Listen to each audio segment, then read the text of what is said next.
When the Cold War ended in 1991, many people believed that NATO's purpose has come to an end.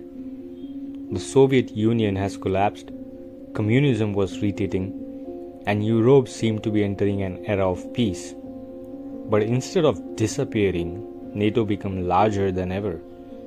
Since the end of Cold War, the alliance has expanded from 16 members to 32. Former communist countries joined, former Soviet republics sought closer ties, and today NATO stands right on Russia's border. But why does NATO keep expanding? Why do countries want to join? And why does Russia see NATO's growth as a threat? This is the story of why NATO keeps expanding. NATO, or the North Atlantic Treaty Organization, was created in 1949. Its founding members included the United States, Canada, the United Kingdom, France, Italy, several Western European countries. The alliance was formed to counter the growing influence of the Soviet Union. At the heart of NATO lies Article 5. This principle states that an attack on one member is considered an attack on all members. In other words, NATO members promise to defend each other. This collective defense principle became one of most powerful military commitments in history. After World War II, Europe was divided into two camps. Western Europe aligned with the United States and NATO. Eastern Europe felt under Soviet influence. In response to NATO, the Soviet Union created the Warsaw Pact in 1955. Countries such as Poland, East Germany, Hungary, Bulgaria, Romania, Czechoslovakia become part of the Soviet-led alliance. For decades, the Iron Curtain divided Europe. The two blocs competed militarily, politically, and economically. Fortunately, the Cold War never turned into a direct war between NATO and the Soviet Union. Everything changed in 1991. The Soviet Union collapsed, the Warsaw Pact disappeared, and many countries in Eastern Europe suddenly found themselves independent.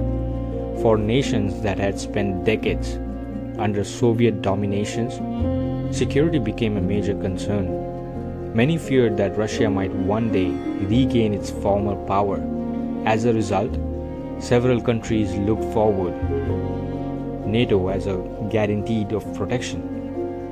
Rather than being forced into an alliance, many governments actively sought membership. For them, joining NATO represents security, stability, and a connection to the West. In 1999, NATO expanded eastward for the first time after the Cold War. 3 former Warsaw Pact members joined: Poland, Hungary, the Czech Republic. 5 years later, a much larger expansion took place. In 2004, NATO welcomed Estonia, Latvia, Lithuania, Romania, Bulgaria, Slovakia, Slovenia. For the Baltic states, Estonia, Latvia, and Lithuania members was especially significant. These countries had once been part of the Soviet Union itself. Now they were protected by the world's most powerful military alliance. Russia watched these developments with increasing concerns. Countries joined NATO for several reasons. Security. Membership provides protection under Article 5. Small countries gain the backing of powerful allies, especially the United States. Political stability. NATO members often encourages democratic reforms and stronger institutions. Economic confidence. Investors generally view NATO members as more stable. This can attract foreign investment and encourage economic growth. And the fear of Russia. For many Eastern European countries, historical experiences with Russian and Soviet dominance continue to influence their security policies. As a result, NATO membership is often seen as insurance against future threat. From Russia's perspective, NATO's expansion is deeply troubling. Russian leaders argue that the alliance has steadily moved closer to Russia's border. They believe this threatens Russia's security. Moscow has long opposed the idea of Ukraine and Georgia joining NATO. Russian officials also argue that Western leaders made informal assurance during German reunification with NATO would not expand eastward. Western governments dispute these claims and maintain that Soviet countries have the right to choose their own alliance. This disagreement has become one of central issues of relations between Russia and the West. Ukraine became one of most important flashpoints in Europe. In 2008, NATO declared that Ukraine and Georgia would eventually become members. Russia strongly opposed that move. In 2014, Russia annexed Crimea and supported separatist forces in Eastern Europe. Then in 2022, Russia launched a full-scale invasion of Ukraine. Russian President Vladimir Putin repeatedly cited NATO expansion as one of the reasons behind Moscow's action. However, Ukraine and Western countries argued that Russia's aggression only strengthened the case for closer cooperation with NATO.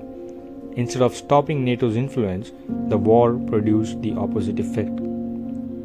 For decades, Finland and Sweden maintained policies of military neutrality.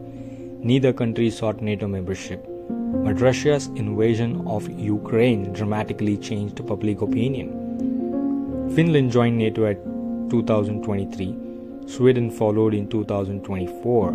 This marked one of the biggest shifts in European security since the Cold War. Ironically, one of Russia's goals was to prevent NATO from growing. Instead, the alliance became even larger, and Russia suddenly found itself sharing a much longer border with NATO.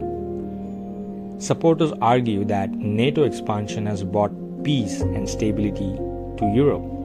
No NATO member had ever been attacked by another country and left to fight alone. They believe the alliance deters aggression and protects democracy. Critics, however, argue that expansion has increased tensions with Russia. Some believe it contributes to the deterioration of relationship between Moscow and the West. Others argue that NATO enlargement created new security dilemmas that have made Europe less stable. The debate remains one of the most controversial issues in international policies. Today, NATO has 32 members, and discussion continues regarding future enlargement. Countries such as Bosnia and Herzegovina, Georgia, Ukraine has expressed interest in membership. However, admitting new members become increasingly complicated when tensions with Russia remain high. Meanwhile, NATO is adopting a new challenges including cyber warfare, artificial intelligence, space security, China's growing influence. More than 70 years after its creation, NATO remains one of the most powerful alliances in history. So why does NATO keep expanding? Because many countries believe membership provides security, political stability, and protection against potential threat. For Eastern European nations, NATO represents safety. For Russia, it represents a growing challenge on its border. And for the United States and its allies, it remains the foundation of Western security. As long as countries continue to seek protection and uncertainty remains in Europe, NATO's story is far from over. Because in international politics, alliances are often shaped not by trust, but by fear.